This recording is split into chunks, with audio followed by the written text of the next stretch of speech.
The class leader of these ships was in fact Olympic. Very, very famous ship in her time, the biggest ship in the world, the largest man-made moving object on Earth.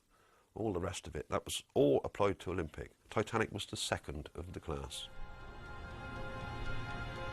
John Parkinson's father worked as a carpenter on both ships, and John is perhaps the last man alive to have seen the Titanic. Oh, it was a wonderful, wonderful experience. See, I was just a wee boy, between 5 and 6 years of age when I saw it.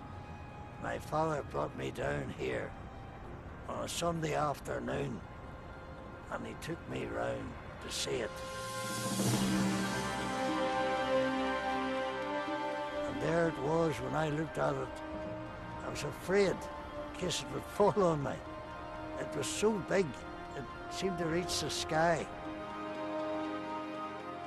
And what did the Olympic look like? Oh, it was a lovely ship too. You'd hardly known the difference between the two. They were sisters, you see. Aye. Very like each other. Then John told me something that intrigued me. Oh yes, there were rumours that the ships had been switched and all sorts of things. And So this theory's been around for a very long time. it has, yes. Do you remember anyone saying it to you back in the old days? Oh yes, you hear wee bits of rumours about that, you know. But that was a lot of nonsense. It was the Titanic. It was clear the conspiracy theory was as old as the disaster itself. And although John was dismissive, I was curious. I wondered what secrets might lie hidden in Belfast.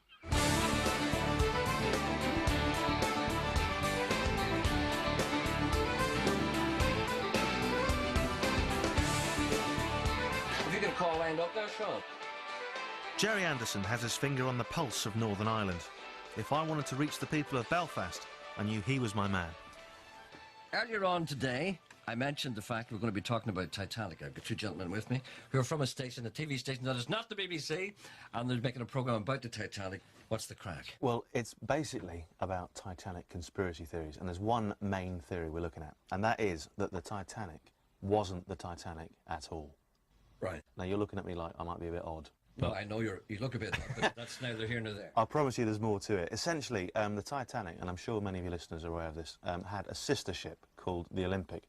And the people in charge came up with a plan, and that was to swap the Olympic with the Titanic. All right, so the ideal thing for you would be if someone rang at this programme today and said, listen, funny enough, I remember my grandfather coming into me and saying, do you know what happened last night? I came out to work for the Titanic, and it was a different ship. Exactly, yeah, no, that would be absolutely perfect. You know, I'm not pinning my hopes on it. Absolutely. Someone on the line here already, I don't know who it is. Jim? Good morning, Jim. Good morning. Yes, Jim, have you any connection with the Titanic at all? My partner's grandfather actually worked and built the Titanic. Basically, it wasn't Titanic, it sank. It wasn't, did you say? Yep. Wow, how do you know that?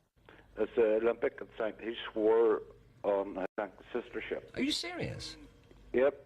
The White Star Line, there were financial difficulties, and that's the only way they could claim and get themselves back on track. I mean, that seems to go with what I've been hearing. I was hearing that the White Star had some financial difficulties, especially with the Olympic, so they couldn't get any insurance money for the Olympic. So that's when the swap took place. Does that kind of fit with what? Yes, it does. Right.